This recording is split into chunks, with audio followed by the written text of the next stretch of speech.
देखिए यार, अगर सच मायने में हम बात करें तो हमें ये बात पता है कि जो राइट प्रिज्म है, हम उस राइट प्रिज्म में ही तीन चार टुकड़े करते हैं। स्पेलिंग पे ना जाना, पहला टुकड़ा यानी इनमें कुछ विशेष फिगर बनती है। एक तो प्रिज्म हुआ, प्रिज्म तो जनरलाइज हो गया, लेकिन उसमें भी कुछ कुछ खास चीजें होती हैं। तो पहली जो खास चीज हम डिस्कस करने जा रहे हैं मेरे प्यारे बच्चों, वो हम जा रहे हैं क्यूब, जिसे हिंदी में हम घन कहते हैं।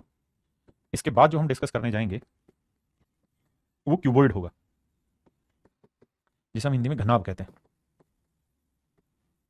और तीसरी जो विशेष चीज होगी मेरे प्यारे बच्चों, वो होगी मेरे प्यारे बच्चों क्या, दैट इज सिलेंडर। इसको हम कहते हैं मेरे बच्चों बेलन।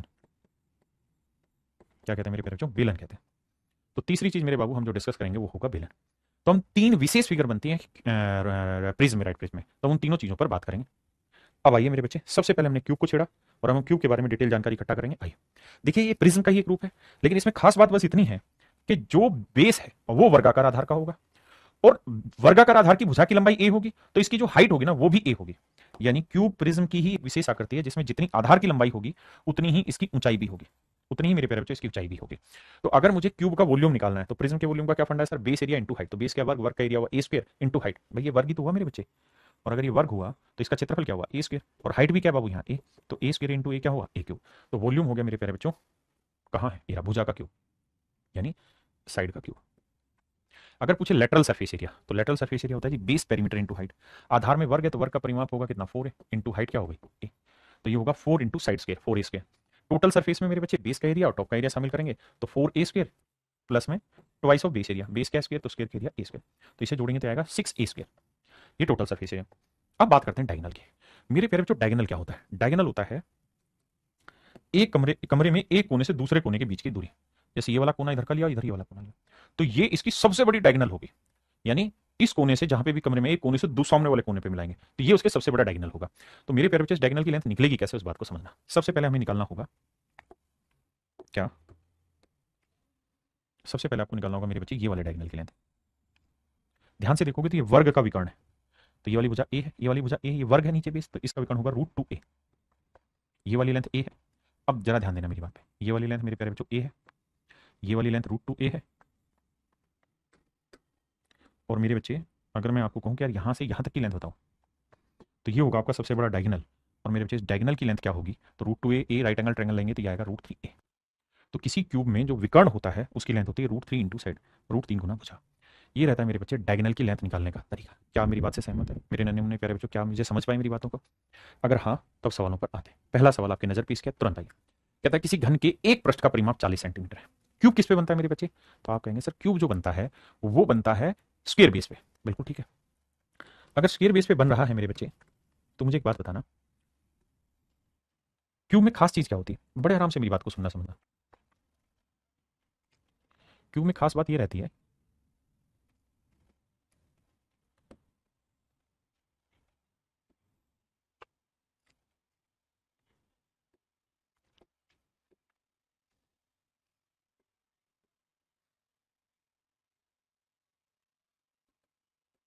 क्यूब में मेरे बच्चे खास बात क्या रहती है कि इसके चार छह फेस होते हैं कुल मिला के, और छह के छह फेस जो होते हैं वो बराबर होते हैं, यानी सारे फेसेस बराबर होते हैं। जितना एरिया मेरे बाबू इस वाले फेस का होगा ना, उतना ही मेरे प्यारे बच्चों एरिया इस वाले फेस का भी होगा। तो हर फेस का एरिया इक्वल होगा।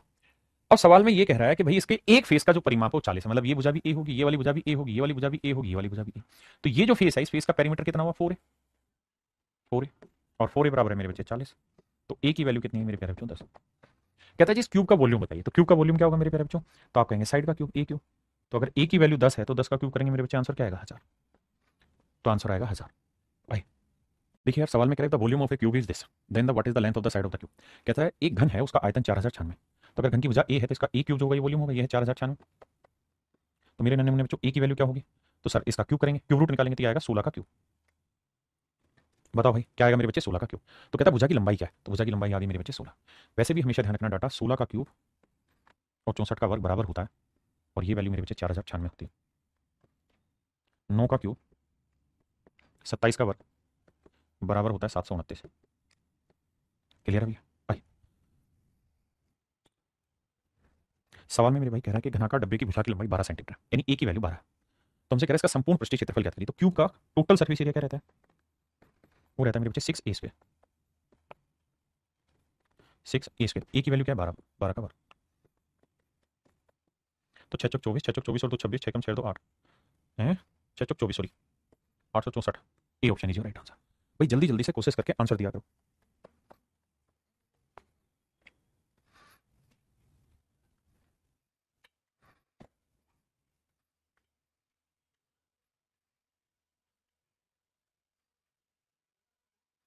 सवाल में कह रहे total surface area of a cube is this. तो भाई क्यूब का जो टोटल सरफेस एरिया रहता है वो 6 स्क्वायर है एंड इट इज 1176।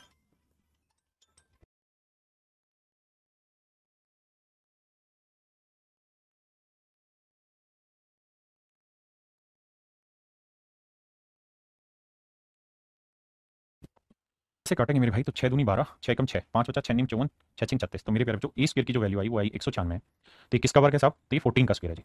तो ए की वैल्यू आई जी 14। अब कहता है कि इस क्यूब इसका वॉल्यूम निकालिए। तो मेरे प्यारे बच्चों वॉल्यूम क्या रहता है? तो वॉल्यूम रहता है साहब ए क्यूब साइड का क्यूब। तो 14 का क्यूब।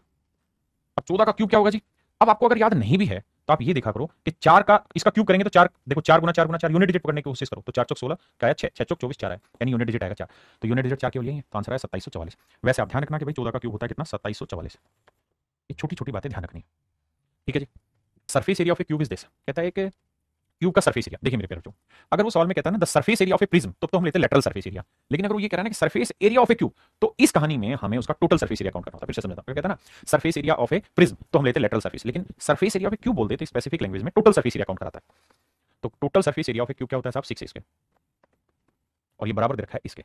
तो भैया सोल्व करेंगे 8 0 8 24 240 और 3 243। किसी भाई ने कोई लोड आएगा कोई दिक्कत आएगा नहीं।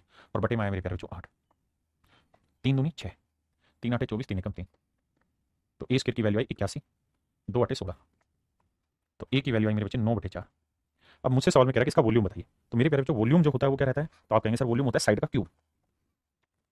तो 9 का क्यूब हुआ मेरे बच्चे 729 और 4 का क्यूब हुआ 64। तो आंसर आया 729/64। अब हमें देखना है कौन सा ऑप्शन है जो मेरा राइट आंसर है। तो सबसे पहली चीज तो बटे में 64 आना चाहिए, तो ये ऑप्शन कट गया। अब आते हैं सर क्या कि सर अब देखते हैं कौन सा सही है। ये सेम ही दे दिया कि 11 सही 25/64। ये क्या गड़बड़ है? मतलब ऑप्शन में मिस्टेक है, जिस टाइपिस्ट के थ्रू गलती हो गई। अब देखिए दोनों ही ऑप्शन सेम आ गए ना। ये मेरा आंसर नहीं है, आप कहें क्यों नहीं है? देखो सर इसे जब इसे लिखोगे तो इसका मतलब है 11 जमा 27/64। जब जोड़ोगे तो 4 एकम 4, इसका यूनिट डिजिट आएगा 4, 4 में 7 जोड़ा तो 11, यूनिट डिजिट आएगा 1, 1/64। यानी इकाई अंक क्या होना चाहिए? 1/64, जबकि मेरे सवाल में इकाई अंक क्या है? 9। तो वो तो मेरा आंसर है नहीं, और ये दोनों गलती से सेम आ गए, कोई भी एक टिक कर लेते हैं, ऑप्शन है। मेरे बच्चे आप जानते हैं कि जो सरफेस एरिया होता है वो 6 स्क्वायर होता है। और जब हमने परसेंटेज पढ़ा तो हमने वहाँ एक चीज़ जानी थी कि भाई जब भी हमें परसेंटेज निकालना हो, रेशियो निकालना हो, फ्रैक्शन निकालना हो, मतलब कंपैरेटिव वैल्यू निकालनी हो, तो जो चीज़ कांस्टेंट रहनी है उसको हमेशा के लिए इग्नोर कर दो सवाल से। तो मैं और आप मिलकर ये बात समझ गए कि 6 का कोई यूज नहीं है। छोटा क्यूब होगा तब भी 6 स्क्वायर, बहुत बड़ा क्यूब होगा तब भी उसका सरफेस एरिया 6 स्क्वायर, यानी साइड चेंज होगी 6 तो फिक्स रहेगा। तो सरफेस एरिया जो है ना वो मेरे हिसाब से सिर्फ ये होगा कि साइड का स्क्वायर होना है, यानी जो परसेंटेज चेंज होगा वो साइड के स्क्वायर में होगा। तो कहता है साइड जो है वो डबल कर दी गई, यानी साइड पहले 1 थी तो कितनी होगी मेरे बच्चे? 2। तो एरिया क्या होगा? 1 का वर्ग 1 तो 2 का वर्ग 4। तो इसका मतलब सरफेस एरिया 1 से 4 हो गया, तो कितना इंक्रीज हुआ? 3। और 3 का इंक्रीज किस पे भाई? 1 पे। तो 100 पे कितना? यही बाबू भैया हमारा सवाल है। तो आंसर होगा जी 300% का इंक्रीज हो गया। ए का मतलब साइड के लिए। और ये दे रखा है मेरे प्यारे बच्चों 7√3। √3 से √3 काटा तो ए की वैल्यू आई 7। बहुत सुंदर। कहता है इसका वॉल्यूम बताइए। वॉल्यूम होगा ए क्यूब, तो 7 का क्यूब हुआ मेरे प्यारे बच्चों 343। ऑप्शन सी मेरा राइट आंसर। 0.5 मीटर भुजा वाले घनाकार बॉक्स में रखी जा सकने वाली सबसे लंबी छड़ की लंबाई ज्ञात करिए। तो मेरे प्यारे बच्चों जो सबसे लंबी छड़ होगी वो कुछ और नहीं उसका डायगोनल होगा, और डायगोनल की लेंथ होती है √3a, और ए की वैल्यू मेरे प्यारे बच्चों 2.5। तो आंसर होगा 2.5 √3। ये मेरे प्यारे बच्चों मेरा राइट आंसर होगा। कहता है किसी घन का संपूर्ण पृष्ठ क्षेत्रफल और आयतन का संख्यात्मक मान बराबर है। कह रहे क्यूब है उसका संपूर्ण पृष्ठ क्षेत्रफल क्या होगा जी? 6 स्क्वायर। टोटल सरफेस एरिया होगा मेरे प्यारे बच्चों 6 स्क्वायर। और कहता है जिसका वॉल्यूम वो क्या हुआ साहब? ए क्यूब। कहता है इन दोनों की न्यूमेरिकल वैल्यू सेम। बहुत बढ़िया जी। अब ए स्क्वायर से मेरे बच्चे काटेंगे तो यहाँ बचेगा ए, तो यहाँ से ए की वैल्यू निकल के आ गई 6। तो कह रहा है कि घन के विकर्ण की लंबाई ज्ञात करिए, तो वो होता है √3a। ए की वैल्यू 6 तो आंसर आएगा 6√3। ऑप्शन ए मेरे बच्चे मेरा करेक्ट आंसर होगा। मेरे बच्चे समझने वाली बात यहाँ पे ये है कि जो सबसे मतलब बेस जो होगा वो क्या होगा? तो आप कहेंगे साहब बेस जो होगा वो वर्गाकार होगा। क्यूब का बेस जो होता है वर्गाकार होता है, और इसका साइड क्या रहती है? ए, तो इसका एरिया क्या होता है मेरे बच्चे? ए स्क्वायर। अब कहता है कि बेस का जो एरिया है वो 48 है। तो ए की वैल्यू आई √48, √48 को भी डिफाइन करें तो 16 × 48, तो ए की वैल्यू आई 4√3। बिल्कुल ठीक है। अब कह रहा है इसके अंदर रखे जाने वाली सबसे बड़ी छड़ी की लंबाई याद करिए, यानी डायगोनल। तो अगर किसी क्यूब का बेस की लेंथ ए है तो डायगोनल होगा √3a, और ए की वैल्यू मेरे प्यारे बच्चों 4√3। √3 को √3 से क्या 3, 3 को 4 से गुना किया मेरे नए प्यारे बच्चों 12। तो मेरे भाई मेरा राइट आंसर होगा 12। बहुत जरूरी है कि 3D फिगर को आप एनालाइज करें, यानी उसको समझें आपके हम कहना क्या चाह रहे हैं, तभी आप उसको क्लियर कट समझ सकते हैं।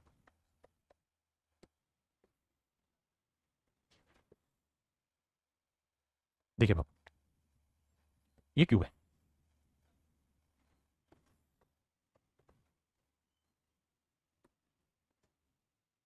ये क्यूब है।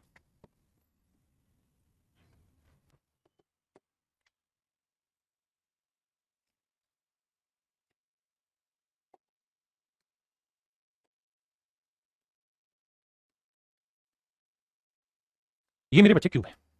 सवाल में कह रहा है जी एक धागा लिया हमने, जो धागा लिया वो ले लिया हमने ये वाला, हमने इसको यहां से बांधा और एग्जैक्ट यहां पे ले आए। यहां तक तो चीज थी मेरे बच्चे आपकी नजरों के सामने।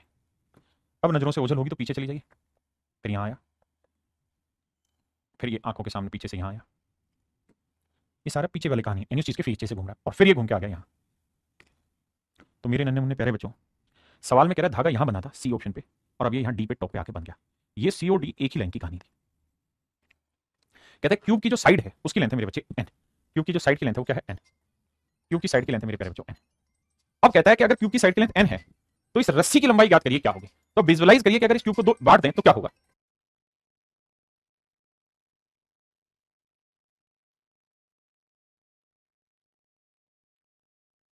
टुकड़ों में बांट रहा हूं।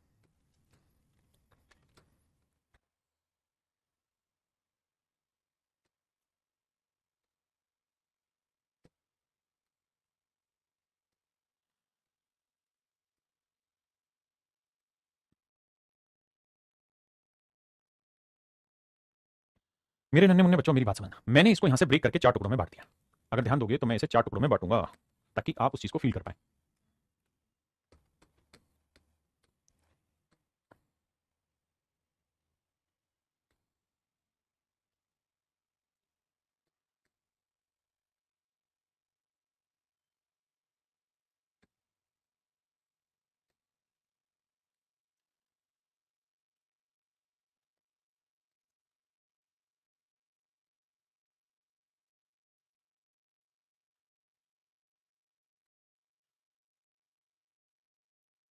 अब जरा ध्यान देना मेरे बच्चों, मैंने क्या किया, यहां से इसको इस तरह से ब्रेक कर दिया।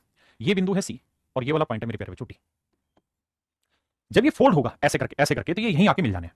इस रस्सी को अगर आप ध्यान से देखेंगे तो ये रस्सी जो है ये कुछ और नहीं बाबू, ये रस्सी ऐसे है।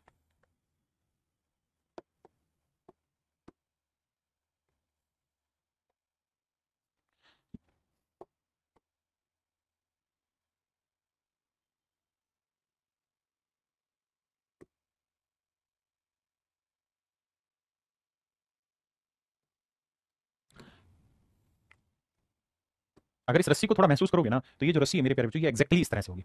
यानी जब हम इसको यहां से खोल देंगे ना ऐसे चार हिस्सों में, भाई क्यूब क्या है ऐसे चार परतें मिलकर तो बना, उसको अगर खोल के सीधा कर देंगे तो आपको ऐसे दिखाई देने लग जाएगा। और ये जो रस्सी है ये मेरे प्यारे बच्चों कुछ नहीं, आपको बिल्कुल राइट एंगल में डायगनली दिखाई देनी शुरू हो जाएगी। अभी थोड़ी टेढ़ी मेढ़ी बनी होगी लेकिन बिल्कुल बीचों बीच ऐसी बनी हुई दिखाई दे रही होगी। अब आप ये बात बहुत अच्छे से भी जानते हैं कि ये साइड की लेंथ एन है, ये भी एन है, ये भी एन है, ये भी एन और ये भी एन, क्योंकि सवाल ने दिया था कि हर एक साइड की लेंथ एन है। और अगर मेरे प्यारे बच्चों ऐसा है तो आप ये बात जानते हैं एक राइट एंगल बनी जिसकी ये साइड हुई 4n और ये हुई n, ये राइट एंगल है और ये हो गया आपका हाइपोटेन्यूज। तो ध्यान दोगे तो ये एक राइट एंगल ट्रायंगल बन जाएगी जिसमें ये वाली साइड 4n है, ये वाली साइड n है। तो मेरे बच्चों ये वाली जो लेंथ आएगी ये आएगी 4 पावर 16 और एक 17 √17n। यानी ये जो धागा है यहां से लेके जो घूम के यहां जा रहा है इस धागे की लंबाई होगी मेरे बच्चे √17n। अब मेरे बच्चों जल्दी से कमेंट करके बताइए कितने बच्चे मेरी इस बात से सहमत हो और समझ गए, क्योंकि मैं ये जानना चाहता हूं कि एक्जैक्टली आप उस एफर्ट को पकड़ पाए या नहीं जो मैं करना चाह रहा था, क्योंकि उद्देश्य रटाना नहीं समझाना है। कह रहा है 2 घनों का आयतन 1:4 के अनुपात में। तो मेरे बच्चे वॉल्यूम जो है मान लेते हैं एक ए है एक बी है, तो इनके वॉल्यूम का रेशियो 1:4 है। तो मैं आपसे जानना चाहता हूं इनकी साइड की लेंथ का रेशियो क्या होगा। तो आप मुझे एक बात कहेंगे सर देखिए बड़ी समझदारी से, साइड का क्यूब करोगे तो वॉल्यूम आता है। भाई क्यूब का वॉल्यूम क्या होता है, साइड का क्यूब, बिल्कुल ठीक है। तो अगर साइड पे आना चाह रहे हैं तो क्यूब रूट 1 का क्यूब रूट 1 और 4 का क्यूब रूट हो जाएगा क्यूब रूट 4।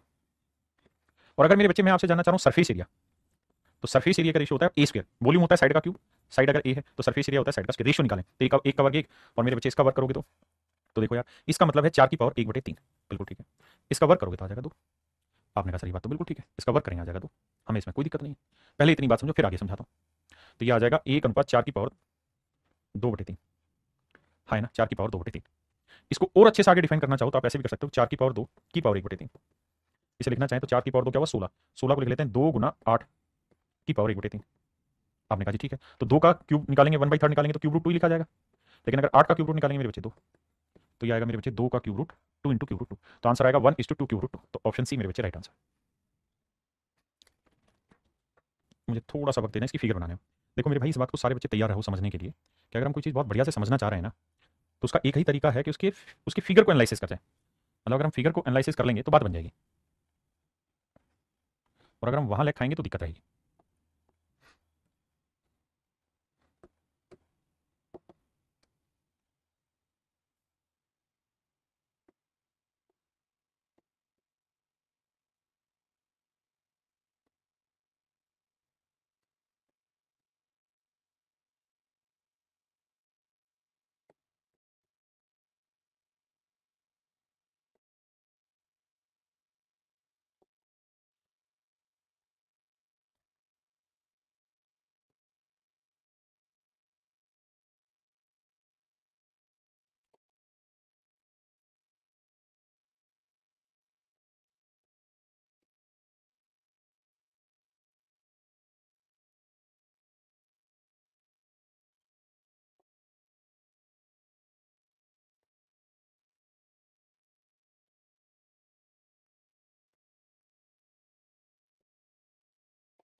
देखो मेरे भाई, आराम से पेशेंस रखना। भी मूल उद्देश्य चीज सिखाने का है कि किसी तरीके से आप फील कर जाओ फिगर को, और कुछ नहीं।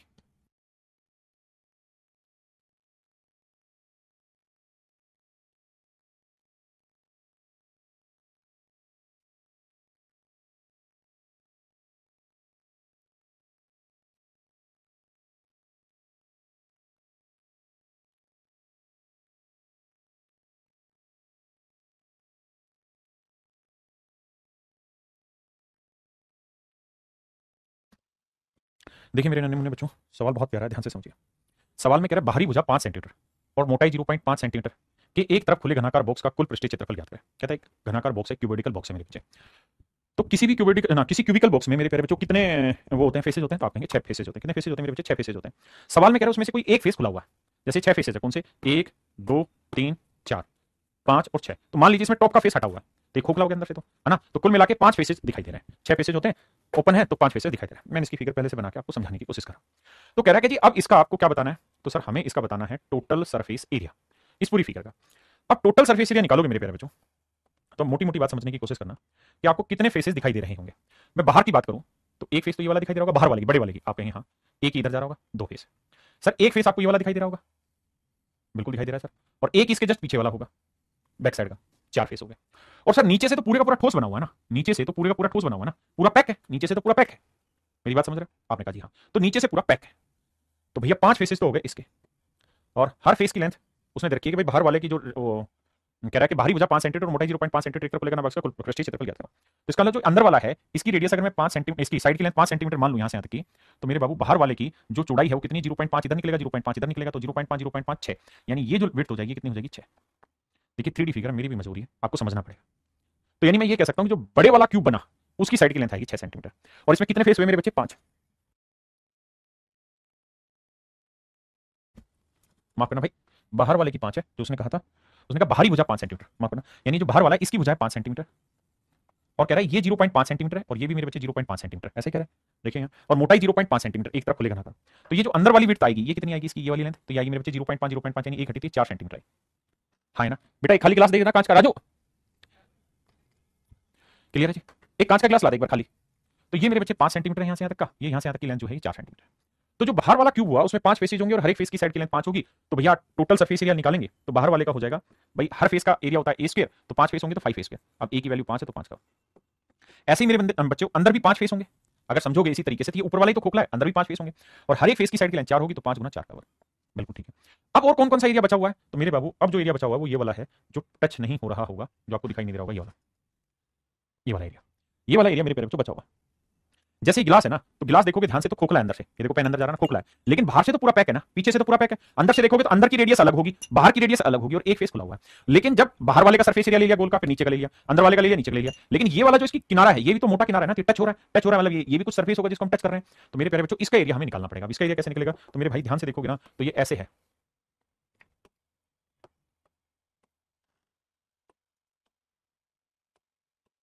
और ये वाला बिल्कुल इसके ऊपर है। तो मेरे बाबू ये वाला वो हिस्सा है जो आप टच कर पा रहे होंगे। तो इस वाले हिस्से का भी एरिया हमें निकालना होगा। तो इस वाले हिस्से के एरिया कैसे निकालें, तो आप कहेंगे सर इसकी साइड की लेंथ 5 है, इसकी साइड की लेंथ 4 है, तो करो क्या, बड़े वाले स्क्वायर के एरिया 5 का 25 माइनस अंदर वाले स्क्वायर के एरिया 4 का 16, 25 में से 16 गया 9 आया। तो ये वाला जो एरिया आया ये 9 सेंटीमीटर स्क्वायर आया अगर सेंटीमीटर में है तो। हाँ जी, तो ये हम इसमें और जोड़ देंगे। तो ये आया 25 पंजे 125, 16 पंजे 80 जमा 9, जोड़ेंगे 9 5 14 का 4 हासिल 1 8 1 9 और 2 11 का 1 हासिल 1 1 और 1 2। तो मेरे बच्चे आंसर आया 214। देखो 214 ठीक है, तो आंसर आया मेरे बच्चे 214। ये पेपर का क्वेश्चन और सबसे खूबसूरत सवालों में से एक है। तो मेरे प्यारे बच्चों ऑप्शन की भाई जो भाई अभी भी काम कह रहे टाइम तो बहुत कम मिलता है, मेरे भाई टाइम बहुत कम मिलता है, लेकिन एक बात बताओ, जिस दिन तुम पैदा होते हो उसी दिन तुम फिजिकल देना शुरू कर देते हो या जब तुम्हारी उम्र होती तब?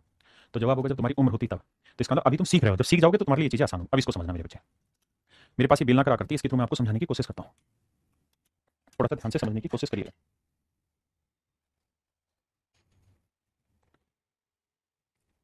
जरा यहाँ ध्यान दीजिएगा, अगर आपको दिखाई दे रही हो चीजें तो मेरे बच्चे, ये मैंने गिलास का बर्तन लिया हुआ है, समझो ये क्यूबिकल बर्तन है, क्यूब की शेप का है। अब ध्यान से देखोगे तो जब मुझे इसका सरफेस एरिया निकालना है तो कौन कौन से हिस्से का सरफेस एरिया निकालना होगा, गोल वाले का इधर का यही निकलेगा, क्योंकि यहां से तो ये वाला हिस्सा तो खोखला है, मेरा हाथ दिखाई दे रहा होगा आपको, यहां से जाता हुआ ये हिस्सा तो खोखला है। लेकिन मेरे प्यारे बच्चों जब मैं ऐसी कोई दूसरा इसके अंदर इंसर्ट कर दूंगा, मतलब कुछ मोटाई का एक और नया क्यूब इसके अंदर बना देंगे, जो कि मैंने बना दिया है इसके अंदर, समझिए, तो आप शायद महसूस कर पाएंगे कि अब ये वाला जो मोटाई वाला हिस्सा जिसमें मेरा पेन चल रहा है, ये भी तो मेरा सरफेस एरिया हो गया ना। सरफेस एरिया जिस जिस हिस्से को टच कर सकते हैं तो वो मेरा सरफेस एरिया हुआ। तो ये सरफेस एरिया हुआ, अंदर का सरफेस एरिया और बाहर का सरफेस एरिया हुआ। अब आप लोगों को दिक्कत ये है कि आप इसको नहीं समझ पा रहे कि ये सरफेस एरिया कैसे हुआ। तो पीछे वाले सवाल में ये जो फिगर आपको दिखाई दे रही है ना, ये वाली लाल रंग की जो मैंने फिर ये वाली लाइन, ये यही वाला जो उसकी मोटाई है मेटल की, क्योंकि बाहर वाले की साइड लेंथ है 5, अंदर वाले की साइड लेंथ है 4, तो जो 1 सेंटीमीटर इसकी मोटाई यानी 0.5 इधर 0.5 इधर, उसका भी तो एरिया लेना होगा मेरे बच्चे। मेरी बात समझ गए? चलिए अब आते हैं आगे।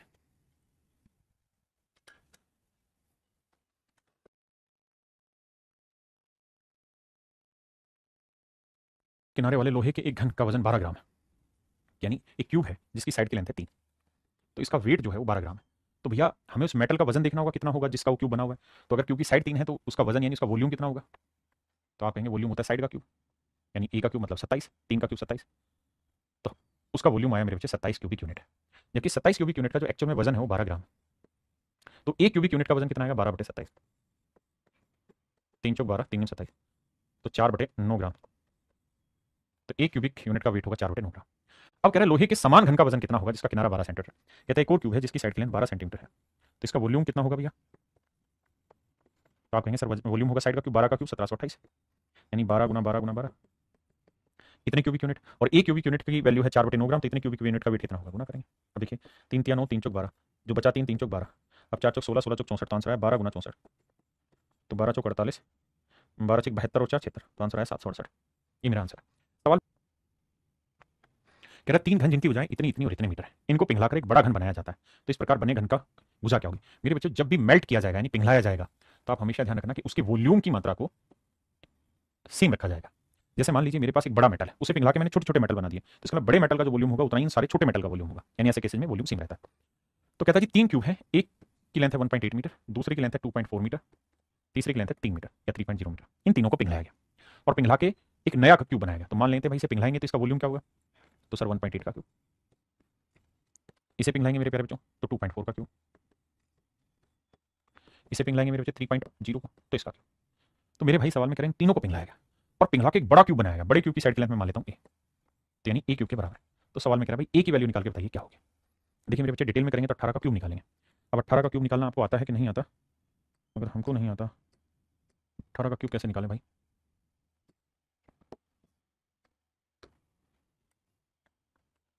18 का क्यूब निकालने का तरीका है 1 8 8 का 64, 8 का क्यूब 500, आप कहेंगे सर ये तो बहुत लेंथी है, लेकिन इसको आसानी से भी कराऊंगा। 8 का डबल 16, 64 का डबल 128 से कराए हुए मैंने क्यूब निकालने, 2 ये 5 एक यहाँ लिखेंगे, 4 और 1 5 और 8 13 का 3 हासिल 1। अब मेरे बच्चे 1 और 5 6 6 6 12 12 और 2 14 का 14 1 1 और 1 2, 8 4 12 12 और 6 18 का 18 1 2 1 3 1 4 4 1 5 5832। इसका मतलब मेरे बाबू ये होगा कि इसका जो क्यूब होगा वो होगा 5.832। आपने कहा जी बिल्कुल ठीक है। ऐसे ही मेरे बच्चे अगर मैं आपको कहूँ 2.4 का क्यूब निकालिए, तो क्यूब के फॉर्म में आपने पढ़े, मैं इनके शॉर्टकट भी समझा रहा हूँ। तो तरीका बताया था 2 का क्यूब करो 8, 4 का क्यूब करो 64, फिर 2 का वर्ग 4 4 चौक 16, फिर 4 का वर्ग 16 16 दूनी 32, फिर 16 दूनी 32 32 का डबल 64। कैलकुलेशन कैप्सूल करके आपके बैच में डला हुआ है, कैलकुलेशन देखा करो। तो 4 6 यहाँ आएगा, 6 2 8 8 और 4 12 का 2 हासिल 1 1 और 3 4 6 10 10 यहाँ आएगा, 6 2 8 1 और 1 2 और 3 5 5 और 8 13, ये आएगा मेरे बच्चे 13,824। तो इसकी वैल्यू आएगी 13.824 और ये 3 का क्यूब आया मेरे बच्चे 27। पहले इतनी बात समझिए।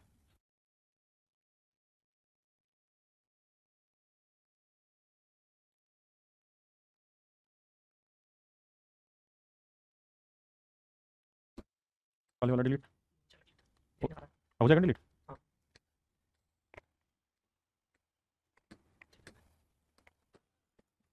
अब देखिए मेरे बच्चे, अब अगर आप इतनी बातों को समझ गए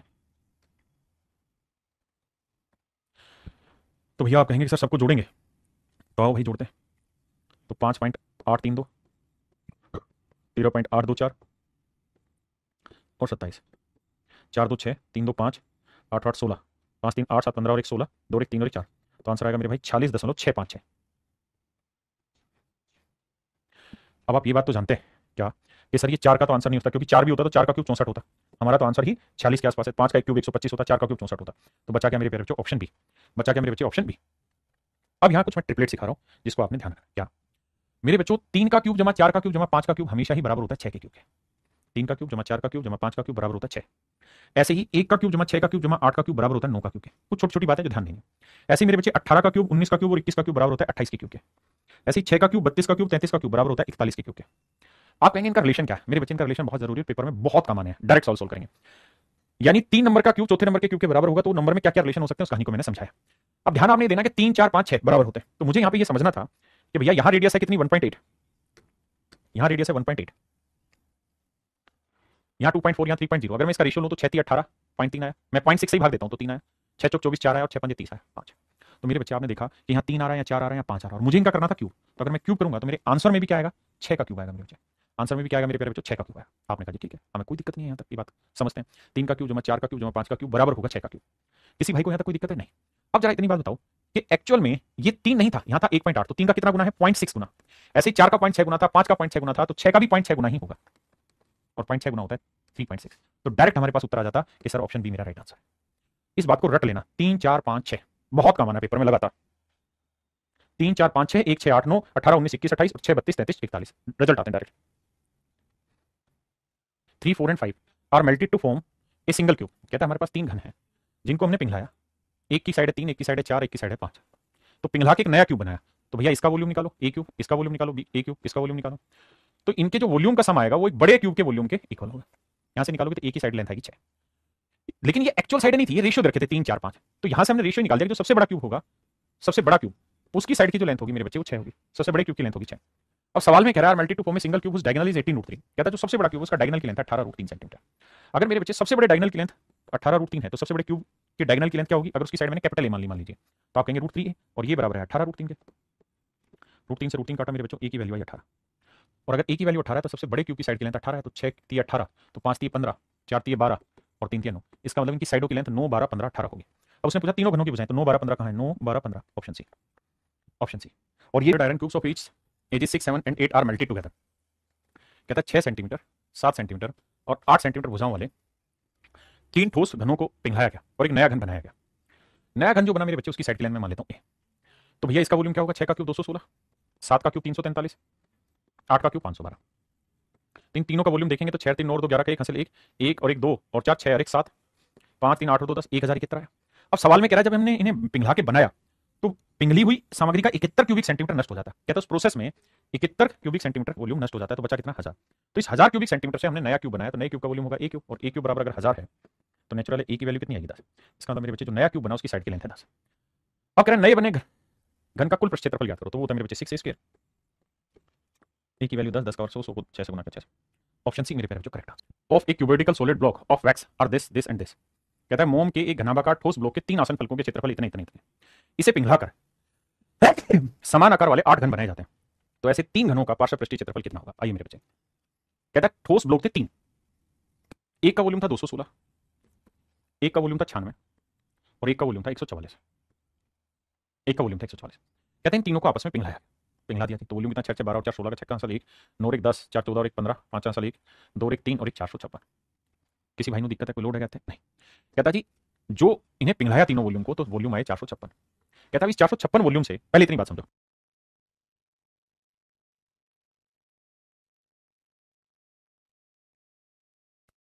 मेरे बच्चे मैंने गलत लिख दिया था, एरिया था वो, मैंने वॉल्यूम समझ लिया। करो आइए मेरे बच्चे, अब हम बढ़ रहे हैं धीरे धीरे क्यूबॉइड की तरफ, घनाभ की तरफ। इसकी तरफ आ रहे हैं मेरे बच्चे घनाभ। घनाभ में कहानी क्या होगी कि जो बेस होगा ना वो मेरे प्यारे बच्चों रेक्टेंगुलर बेस होगा। बेस कैसा होगा मेरे बच्चे? रेक्टेंगुलर बेस होगा। बेस रेक्टेंगुलर होगा। यानी आधार में क्या होगी मेरे बच्चे, आधार में होगी भैया आयत, आधार में आयत होगी, आधार में मेरे बच्चों आयत होगी, आधार में मेरे प्यारे बच्चों आयत होती है, रेक्टेंगल होती है। अब रेक्टेंगुलर लेंथ जो होती है तो उसमें ये एल लेंथ हुई, ये मेरे बच्चे ब्रेड्थ हुई, ये हुई हाइट। तो अगर मुझे मेरे बच्चे इसका वॉल्यूम निकालना हो, क्या निकालना हो मेरे प्यारे बच्चों, वॉल्यूम, तो वॉल्यूम होगा क्या, बेस एरिया। तो बेस एरिया क्या होगा मेरे बच्चे, लेंथ इंटू ब्रेड्थ। आपने कहा जी बिल्कुल ठीक है, बेस एरिया और लेंथ इंटू ब्रेड्थ, इंटू करेंगे मेरे बच्चे हाइट, हाइट कितनी है एच, तो ये होगा मेरे बच्चे इसका volume L into B into H. अगर मेरे प्यारे बच्चों इसमें मैं आपसे पूछूंगा भाई लेटरल सरफेस एरिया बताइए, तो लेटरल सरफेस एरिया क्या रहता है सर, बेस पेरीमीटर। तो नीचे रेक्टेंगल है, रेक्टेंगल का बेस पेरीमीटर मेरे बच्चे क्या होगा, तो आप कहेंगे twice of L plus B into में एच। तो ये हो जाएगा मेरे बच्चे किसी भी क्यूबॉइड का lateral surface area, lateral surface area हो जाएगा क्या, twice of L plus B into H. और मेरे प्यारे बच्चों अगर मैं आपसे कहूं कि टोटल सरफेस एरिया बताओ, तो आप कहेंगे सर कुछ नहीं करना, अब बेस एरिया का डबल करके इसमें और जोड़ देना है, तो वो हो जाएगा sir twice of L B plus B H plus H L. बहुत बढ़िया। अब मेरे बच्चे मैं आपसे एक चीज और जानना चाह रहा हूँ, क्या, अगर मैं आपसे ये कहूँ कि यार मुझे इस वाले पोर्शन का एरिया निकाल के बताइए, तो आप कहेंगे ये भी रेक्टेंगल बनेगी, एक साइड एच है एक साइड बी है, तो इसका एरिया का नाम मैंने ए1 दे दिया। अगर मैं कहूँ इस वाले हिस्से का एरिया बताओ, तो आप कहोगे इसकी एक साइड ये वाली साइड एच है, ये वाली साइड एल है, तो इसका एरिया एल एच होगी। मैं कहूँ इसका एरिया बताओ, तो आप कहेंगे इसकी ये लेंथ एल है और ये बी है, तो इसका एरिया एल बी हो गया।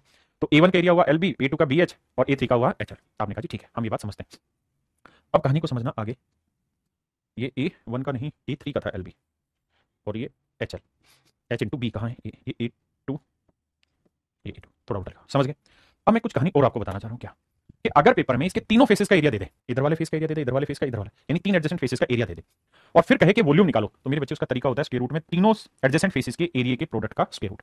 एडजेसेंट फेसेस से मतलब क्या हुआ, फिगर के थ्रू समझाने की कोशिश करता हूं।